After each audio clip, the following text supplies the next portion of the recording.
Hello everyone, just a quick update video here talking about a few new things on the channel. So I was recently a guest on Gpad talking about JoJo's Part 1, so go check that out if you're interested. It's a good video on a really good channel. I see a lot of Let's Play channels on YouTube, and there's a lot of bad and generic ones. But Gpad is one of the good ones, and well worth your time and subscription. And something else you might have noticed is that, oh my god, I can emote! What sorcery is this? You'll be seeing this in my videos whenever I pop up on screen to say something. It will replace the static avatar that I was previously using for certain things. I should probably get an actual camera set up one day and appear on camera, but I'm too camera shy. I mean, I've acted in a few short films here and there, but I don't like getting on camera, I'm very self-conscious. So I just decided to go the visual novel route. This channel is, after all about these types of games that make use of a lot of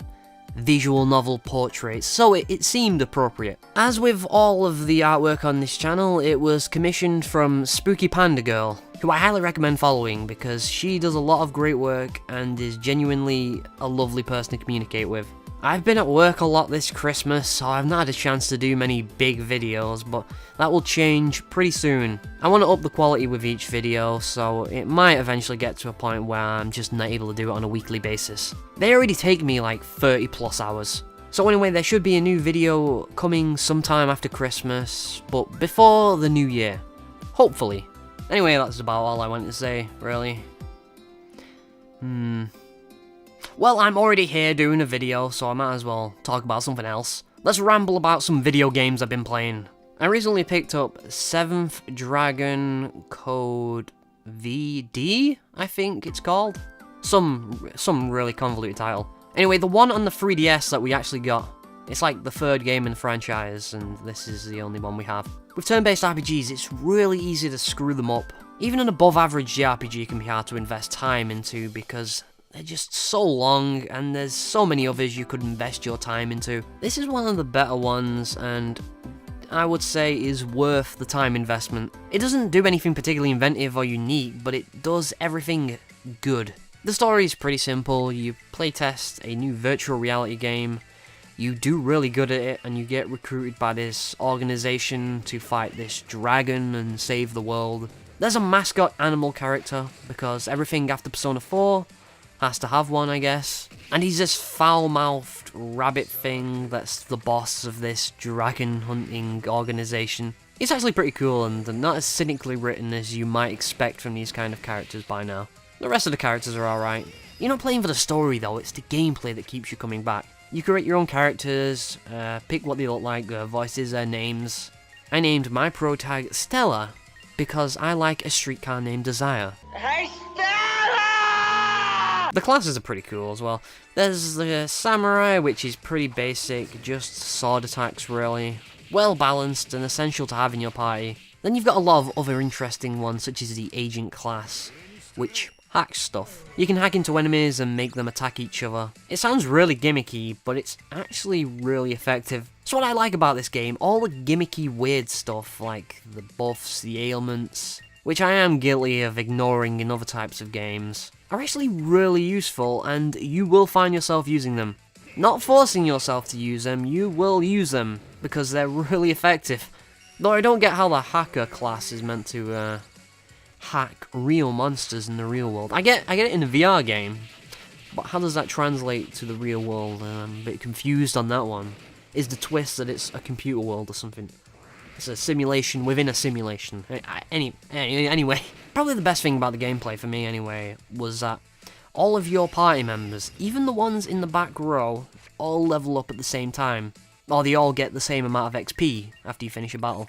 So if you just create a new party member and need to get them to a higher level, just put them in the back row for a while. This is awesome because it means you can switch out party members without having to worry about their levels. I'm often playing these types of games and thinking to myself, like, I really want to switch to a different party member and try a different strategy here, but they're too low level. It would be too much of a time investment for me to bring this dude up to speed, get him all leveled. So I don't even bother, I use the party setup I already have.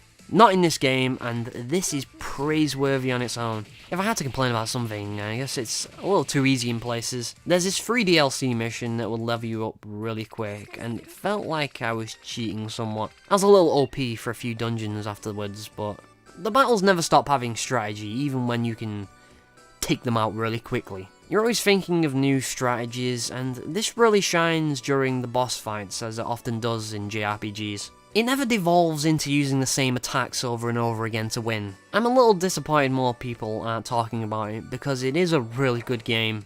It's so good I actually haven't played Shin Megami Tensei 4 Apocalypse since I bought it a couple weeks ago. A JRPG has to be pretty good to pull me away from an Atlas title, so yeah, that's the highest recommendation I can give, really. And there's also Steins Gate 0, a game I was really excited for, and it does not disappoint at all. Spoilers for the first game ahead, because it's impossible to talk about this without getting into spoilers. It's a direct sequel to Steins Gate, kind of. You may remember a certain text message at the end of the first game that allows you to get the true ending. Well, this story is the original world line before Okabe is able to send that text message back in time. So this is a continuation of the struggle to reach Steins Gate, the perfect world line where neither Makise or Mayuri die. It's a story that doesn't really need to exist. We already know where it's going, but I'm really glad it does, because I love this story, its characters, it's so much different than what we usually see. I'm just a fan of hard science fiction, so I love seeing that stuff when it pops up in anime. When this game gets interesting, it gets really interesting.